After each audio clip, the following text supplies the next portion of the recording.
இங்க ஒரு பொண்ணு அவளுக்கு பிடிச்ச ஒரு ஷெஃபோட ரெஸ்டாரண்ட்டுக்கு வேலைக்கு இன்டர்வியூக்காக வந்திருக்கா. அந்த ரெஸ்டாரண்ட்ல நிறைய வேலைக்காக இப்ப ஆள் எடுத்துட்டு இருக்காங்க. சோ ஃபர்ஸ்ட் ஒரு வெயிட்டர் வேலைக்காக தான் இன்டர்வியூ வைக்கிறாங்க. அதுக்காக பிளேட்ல தண்ணி எடுத்துட்டு யாரெல்லாம் அதை சிந்தாம கீழே கொண்டு வராங்கன்னு பாக்குறாங்க. அதுக்கப்புறம் எடுத்துட்டு வந்த தண்ணிய ஒரு கிளாஸ்ல ஊத்தி அளவு பாக்குறாங்க.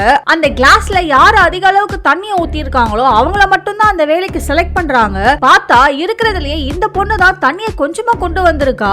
அதனாலேயே அவளை அந்த ரவுண்ட்ல ஃபெயில் பண்ணி விட்டுறாங்க. அதுக்கப்புறம் ரெண்டாவதா ஒரு ரவுண்ட்ல சண்டை போட்டுட்டு இருக்க ஒரு கஸ்டமரை சமாதானப்படுத்தணும்னு சொல்றாங்க.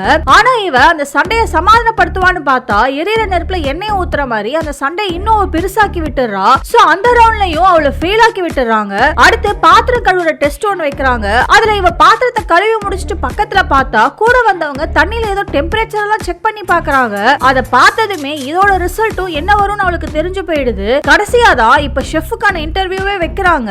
அதுல இவ்வளவு நேரம் வேணும்னு எல்லாத்துலயும் ஃபெயில் ஆனவ இதுல மட்டும் அவளோட ஃபுல் எஃபோர்ட் கொடுக்கறா. ஏன்னா இவளோட ஆசையே ஷெஃப் ஆகிறது மட்டும்தான். அதனாலதான் இதுக்கு முன்னாடி நடந்த ரவுண்ட்ல எல்லாத்துலயுமே இவ வேணும்னே ஃபெயில் ஆயிருப்பா. இப்ப இவங்க பண்ண டிஷ் செக் பண்றதுக்காகவே அந்த ஹோட்டலோட சீனியர் ஷெஃபே உள்ள வராரு. வந்து பார்த்தா ஒரு சாதாரண தக்காளியவே ஒரு ரோஸ் மாதிரி டிசைன் பண்ணி பிளேட் பிரசன்ட் பண்ணிருக்கா. அதை பார்த்த சீனியர் ஷெஃப் இம்ப்ரெஸ் ஆயிடுறாரு. சோ உடனே அந்த ரவுண்ட்ல அவளை செலக்ட் பண்ணிடுறாங்க. சரி அவ ஆசைப்பட்ட மாதிரியே ஒரு ஷெஃப் ஆயிட்டான்னு பார்த்தா முதல்ல 6 மாசத்துக்கு ஸ்டோரேஜ் ரூம் பாத்துக்கிற வேலையை கொடுத்துறாங்க.